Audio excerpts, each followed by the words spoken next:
Hi, everyone. Welcome back. And if you've just joined us, you're watching the HEA 2023 Annual Online Conference. In just a moment, I'll be speaking with Teresa Kidd about neurodivergence. But first, this session is brought to you by Nikki Harriet Music. Your student can learn piano and keyboard online with Nikki. Nikki has been helping students reach their potential on piano and keyboard for over 25 years and teaches ages between 5 and 80. Yes, 80. Your student will be in good hands as Nikki is well qualified and studied through the Royal Schools of Music and Trinity College of London. Check out her website, HEA.edu.au. Head over to our Expo page where you'll find more information and links to a website and socials, and check out our other sponsors. Hello, Teresa. Welcome. Thank you so much for being part of our conference. Thanks for having me, Tina. So with our conference, we're looking at various different aspects of homeschooling. And one of the things that we wanted to do was to look at neurodivergence, because we do get parents ringing up and wanting to know how to help their child. So one of our first things is there are people out there that actually don't understand what neurodivergence is. And I'm actually one of them because I've never had a child like that. So what is neurodivergence and why is homeschooling beneficial for neurodivergent children? So neurodivergence it's a non-medical term, but it's a natural variation in human development, and it highlights the way that information might be processed and also that behaviour may differ and communication may differ from the non-autistic or, as some people used to call it, neurotypical population. And today we think about neurodivergence as in autism, ADHD, Tourette's, dyspraxia, and dyslexia. So the second part of your question, why is homeschooling beneficial for neurodivergent young people? Well, I first began researching this topic about 20 years ago for my honours research in psychology, and I interviewed a number of mothers who were homeschooling their autistic children at the time, because that was something I was doing. And what I heard from these interviews was that mainstream school environments were not meeting the individual needs of these young people. And so their learning needs weren't being met appropriately. And also anxiety was really common amongst, all of those families that I spoke to. Since that time, I've homeschooled my 3 neurodivergent children into adulthood, and I've worked with, hundreds of neurodivergent young people through the Kid Clinic where I work and the in WA. And I've heard about struggles that kids, often have in school. And what I've learned from that is that school is in the research, school is the biggest trigger for anxiety in our neurodivergent young people. And we know that, around 75 to 84% of young autistic people and adults also meet the criteria for an anxiety disorder, sometimes more than one anxiety disorder. So we know anxiety commonly co-occurs with autism, but the school environment is the biggest trigger for anxiety. And that's because it's a really busy and can be noisy, so sensory overwhelming environment. Kids are, all taught the same thing at the same time. So those individual learning needs are often difficult to meet. And then there's the social aspect, which can be, challenging for our young people as well. So that's, one of the reasons why homeschooling can be really beneficial for our young people, because those individual learning needs can be more adequately met. And if we think about our young people being going to school in comparison to them being at home, home is a very predictable environment. And for, many autistic people, unpredictability and that intolerance of uncertainty can be, very challenging. So home is where they're with their safe people. Yeah, that's really interesting, because I remember a friend of mine had some children who are on the Asperger's spectrum, and one of them was quite a social person, quite had the social skills to deal with it properly. and her other child was a complete introverted version. And so then that made it very difficult as well. So that caused all sorts of anxiety issues. I remember that from my past. And that was a really difficult thing for her to deal with. As soon as she took them out of that environment, they settled so much more. Yes. And it made it much easier. Yeah, so anxiety often, decreases when kids come home to school, and learning often increases. That's what the literature says, and that's what my personal and other people's personal experiences that I've worked with have found. And often people are able to have their sensory needs better met in a home environment as well, because that can be better catered for. There's more control over a smaller environment than a large environment with lots of kids. So yeah, there can be many benefits for home education. Oh, that's wonderful. Thanks so much for that. So what are some helpful strategies or tools, resources that can be used for neurodivergent children? So I always begin with looking at trying to understand the young person first, like as much as possible. And I think that's a really helpful place for parents or carers to start. So it might be that they have already had, as part of their autism diagnostic assessment, a cognitive assessment conducted, like an IQ assessment. And the IQ assessment can be really helpful in terms of learning more about how your child learns and processes information and what their strengths are and difficulties are. Many of our autistic young people are extremely bright, or of average intelligence, but that's often not seen in a school environment because of the way that work is presented to them. So sometimes kids come out of school and parents don't really understand how their children learn best. And I think we saw that in COVID for kids across the board, where many parents would say, oh, I didn't realize my child struggled so much with maths, or I didn't realize that they had difficulty with comprehension. So I think if someone is coming out of school, it can be really helpful for parents to really spend some time trying to understand how their child learns and processes information, because then they can present homeschooling work, if they're going to do that to their child, in a way that will match their learning needs.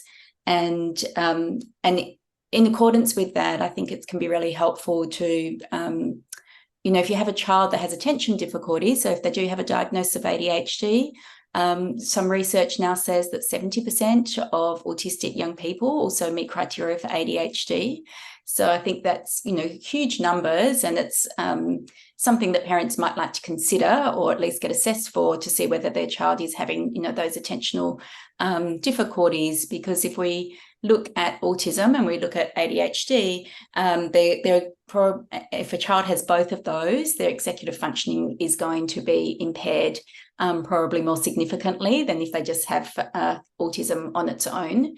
So it can be really helpful for parents to understand their child's executive the way their child plans and organizes their work, their ability to be able to initiate tasks and complete tasks, because if they can see where they might have difficulties in those, then they can provide more support in those areas, rather than getting frustrated when they have this child that's continuously walking around the house with a pen but not actually sitting down and able to do the work that the parent wants them to do and complete.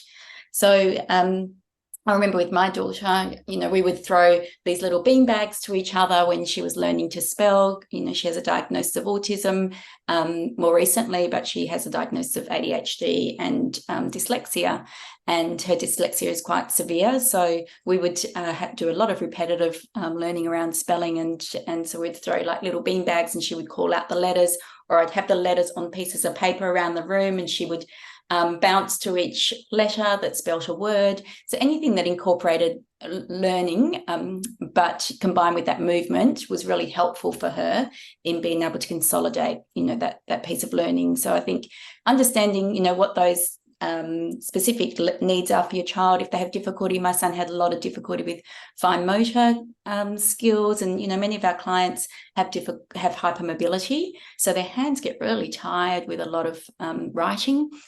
which is often, quite difficult for them when they are at school. So we want to cater for that. They're coming home, we can actually finally meet their learning needs in the way that that they need. So I think, having a really good understanding of what is it that they need. If their hands do get really sore, then maybe they type instead. My son never wrote throughout all of his homeschooling years, and he went to university, and he would type. Maths was the only subject where he really had to write. So that wasn't a barrier. It hasn't been a barrier for him, and because we just had to be flexible with what worked better for him at the time. And then I think thinking about what accommodations perhaps they found helpful for their child at school, or if there were things that happened, like I'm just talking about if they took their child out of school to homeschool them. But obviously, I didn't do that with my son. I homeschooled him from day dot.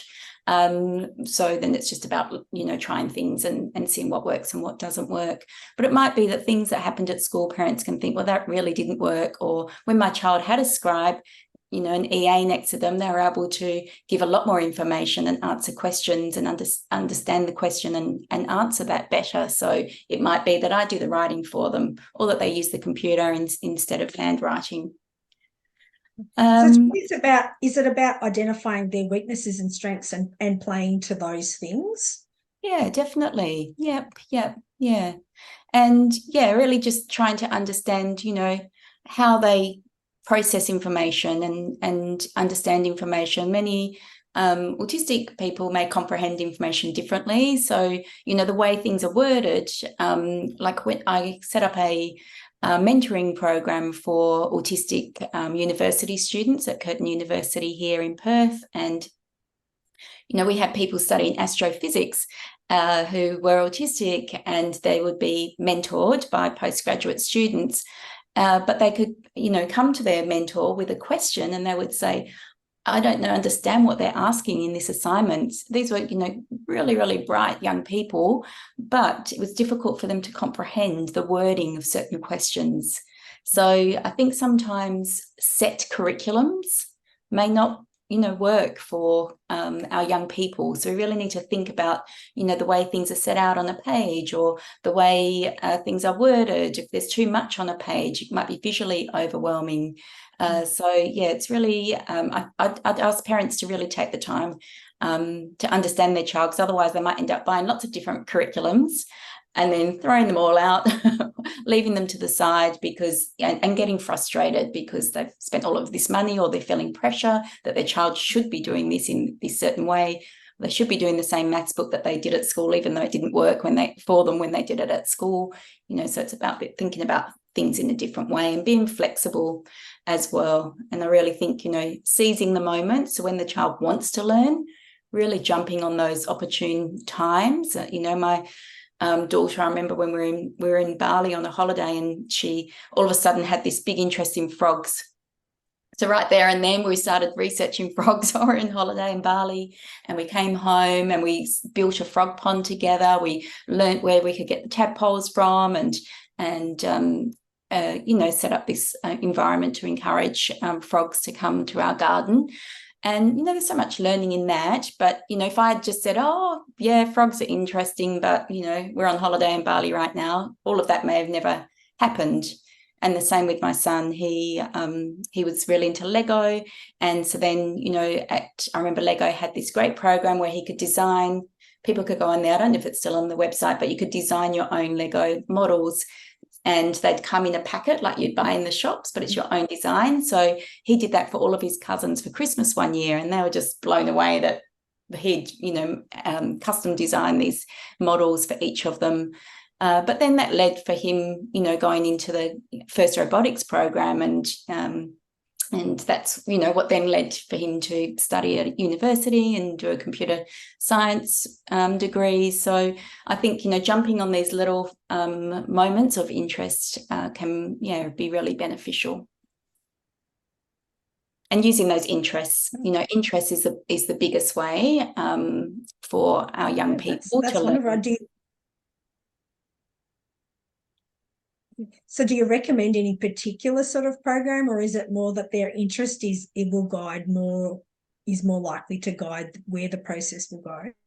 I think, understanding the way that they learn best. So if they are, do learn best on technology, then I'd be looking more at programs that, are on the computer or the iPad for, certain subjects, because that's going to engage them better. If they do have certain interests, then, really using those, because then they're going to be, more engaged. There's a lot of things like outside of the interest, which, are boring. Even when we have young people come to our clinic, we're not going to usually just do our normal, psychology, therapeutic content that we've learnt, that we might use with someone who is non-autistic. We're going to start with their interests and then incorporate therapeutic material using their interests into our sessions, because otherwise, our young person unless psychology is their special interest, they're not going to be as engaged and want to be in the session. Okay, so in summary, their engagement is the key to them learning, and you need to find what that is that they're going to respond to, and then use that to teach them all about the different skills that they need to use to learn that. Yep. Okay. And making sure that the sensory environment is set up well for them. Some kids with ADHD, they like to have, like my daughter, she loves to have something else going while she's doing something. Whereas for me, so she might have music going while she's, reading. But for me, all my years of studying, there's no way I could have any noise around me, because I get completely distracted and I need to focus. So really understanding what is the best way that your child processes information, what helps them to engage in learning, and how do they learn best, and how much movement do they need while they're learning, or what sort of breaks might they need and when, and how, what's their attention span to be able to sit there and take in information.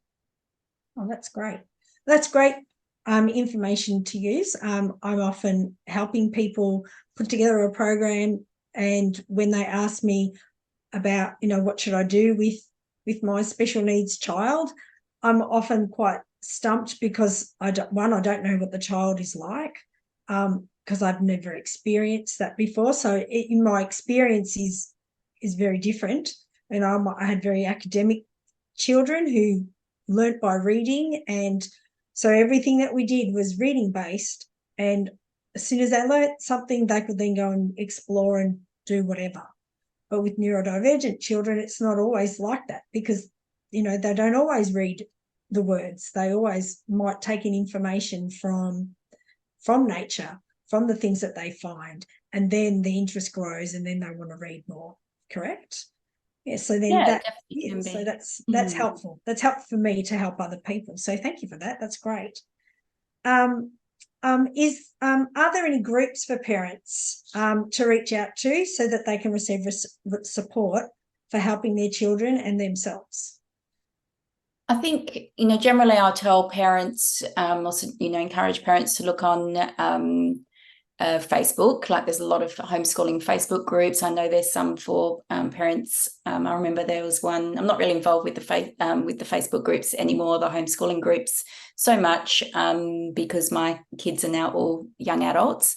But I would, really suggest them that they look at the Facebook homeschooling groups and ask in those, because I know there are some for autistic, for parents who are home educating autistic young people. I think there used to be one with kids who have unique needs. There might be a group. I know I think there's a group now for parents who have kids with a pathological demand avoidant profile. So, in that case, and that was, definitely one of my children, where unschooling is, the preferred method in terms of, engaging our young people with the PDA profile. So it can be good for parents to, have a little Google and find groups where they're going to gain that support. That was definitely something that came through in my research, was that that was one thing that parents, did really struggle with, was that lacking support, being a homeschooling parent.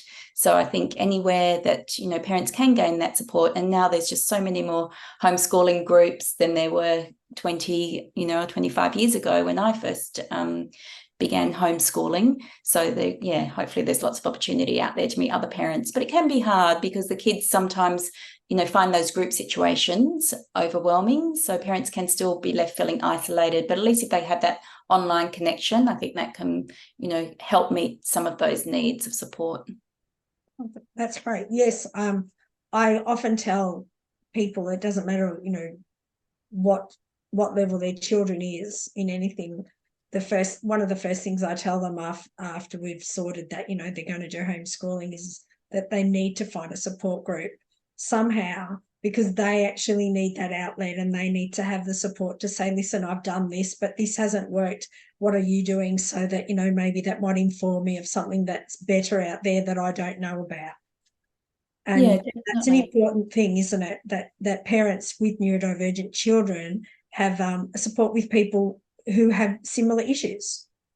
Definitely. There's a wonderful woman who we've done a bit of work with at our clinic called Janelle Fraser. And Janelle's an autistic woman. She homeschools her autistic young people, and she used to be a deputy principal for many years, so she really knows the education system, but also how to adapt homeschooling for neurodivergent young people. So she has a website called Aurora Learning, and she does offer consultations for families, so that might be helpful, and she does that through telehealth, so it doesn't really matter where people are living, but there might be other people in the eastern states that do something similar as well. But that could be, I think that can be helpful sometimes, because parents really worry. The system in WA, as you may know, is that we have a homeschooling moderator that comes out to approve a home education program, and that can be really anxiety provoking for parents, particularly if they have a young person that doesn't follow a set curriculum,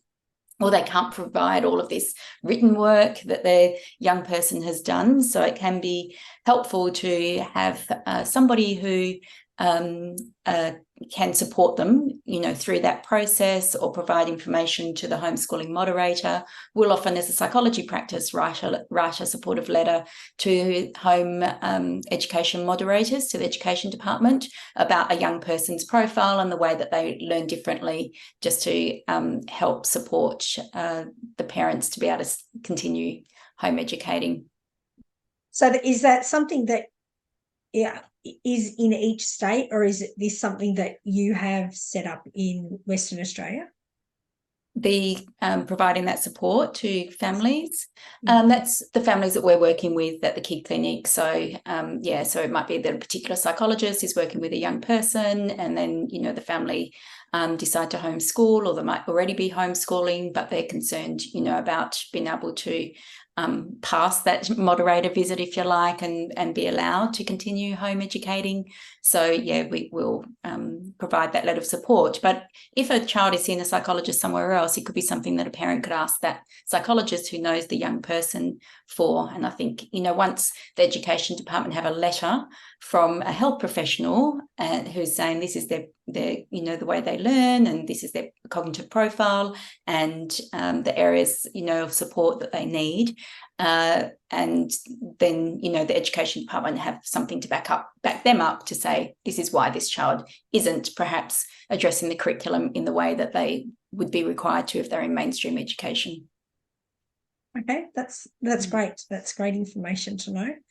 And so, do you know if there is any funding for homeschoolers with children with neurodivergent needs? There's the Centrelink Assistance for Isolated Children's Allowance. So that's something that is paid for, paid by Centrelink on a term-by-term basis. So if somebody is registered as a home educator, then their child has a particular diagnosis, it could be a mental health diagnosis, it could be an autism diagnosis, and I haven't looked into this more recently, but I know it is still available, but I'm not sure whether the criteria has changed at all. But definitely something that parents, I'd encourage parents to apply for, because obviously when you are homeschooling, there's that reduced income that occurs, because often only one parent can work, or parents are working part-time to be able to be at home with their young people. So it's about around $1,000 a term. It's probably gone up in the last few years, hopefully. But yeah, that can be helpful. Obviously, if they have an autism diagnosis, and parents can apply for NDIS funding. NDIS funding doesn't cover education, but it might be that parents can incorporate that funding to use for support workers if they are approved for funding, for people to help to support the young person in developing skills in accordance with their NDIS goals. And that can sometimes be helpful for our homeschooling families, because it takes not all of the pressures on the parent if they've got some other people in their team that can support the young person too. And it might be helping with funding for therapy as well. Oh, that's really great. It's really lovely, and I really appreciate the time that you've spent with us, Teresa, this evening. And I'd like to thank you for spending that time and explaining about what neurodivergence is, and how we can help them, how we can help these neurodivergent young people learn, and the different strategies that we can apply, and that parents really need to reach out for support, and that there is funding available, and they just need to ask their health professionals and be able to realise that there is ways of getting that support that they require. So I think we covered everything, and I'm really grateful that you've spent this time. So thank you once again for joining us with our conference this year. And we hope you do really well with everything that you're going through. So thank you very much. Thank you. Thanks for having me, Tina. That's all right. Thank you. Thank you, Teresa, and thanks again to Nikki Harriet Music. Hop into our expo page for more info about Nikki Harriet and all of our other sponsors. Thank you.